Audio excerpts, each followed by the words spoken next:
Okay guys, so are you nervous around women, especially beautiful women? How about are you really nervous around women, especially beautiful women?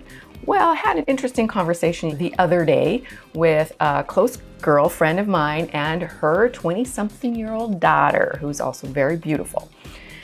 And what women think about your nerves is actually a little surprising. Welcome to Just the Tip.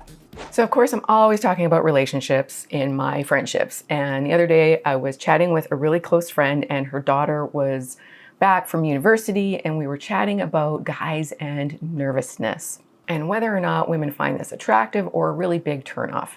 And the truth is, sometimes it's a good thing and sometimes it's a really bad thing. So here's why. If you're a little nervous around her and she already has some attraction to you, then she's going to see that as endearing. You are a little bit vulnerable around her. She can tell that she has an effect on you and it's not a turnoff because she has an attraction to you. So in this case, your slight lack of composure is actually a sign that you're being genuine. However, if you're so nervous that you can hardly form a sentence or you're fidgeting a lot, whether or not she's slightly attracted to you or neutral or not, it is going to be a turnoff.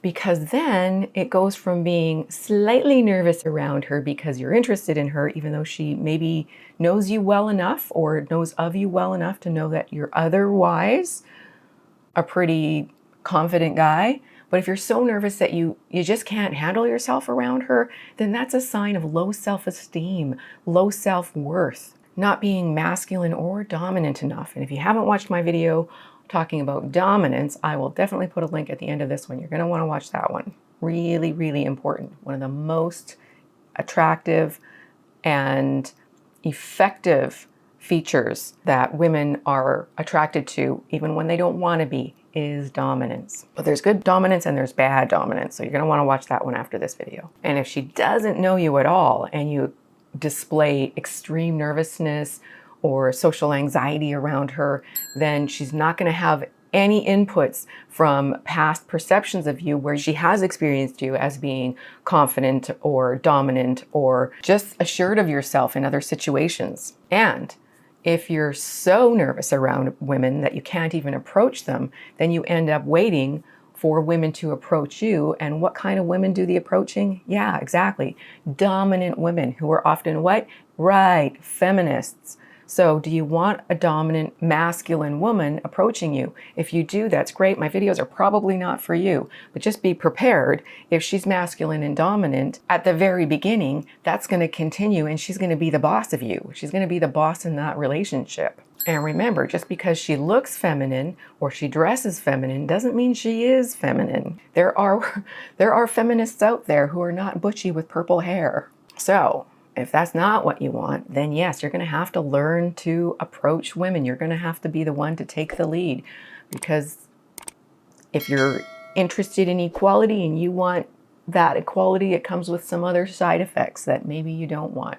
It's much better for you to develop some of your naturally positive masculine traits. They're going to serve you in every area of your life, not just with women. And that's the key point there. Positive masculine qualities, not being a jerk. You don't have to be arrogant or loud or pushy to be masculine. Those are not positive masculine qualities.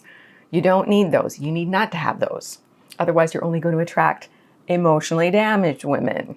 So if you're a little nervous, take heart. It's usually going to come across as endearing. But if you're so nervous around women that you either can't even look at them, won't approach them, or when you do, you just get so tongue-tied and your body totally betrays you by getting foggy thinking and sweaty palms and nervous gut, well, you need to learn to be more confident around women so you can display your positive, confident, masculine qualities. And if you want to know more about positive dominance versus negative, unhealthy dominance, then you're going to want to watch my video on the 3 keys to attracting and seducing a high-value woman in modern times. And if you're like, yeah, I know that's positive, I know that's what women really want, but how do I get there? I just can't do it. Well, if you need some help, My Wake Up to Love program gives you the step-by-step guidance for how to get there in a non-direct but more effective way, so that when you do approach women that you're attracted to, it is going to be coming from a place of genuine confidence. And you get to learn from where you're at and go at a pace that is mostly comfortable for you. You can be a masculine, confident man without being a bad boy, player, or jerk. And then you can be the kind of guy to get the kind of good, attractive, keeper, rare bird that are out there. So, by my program, do the work. Get the girl. Thanks for being here. God bless.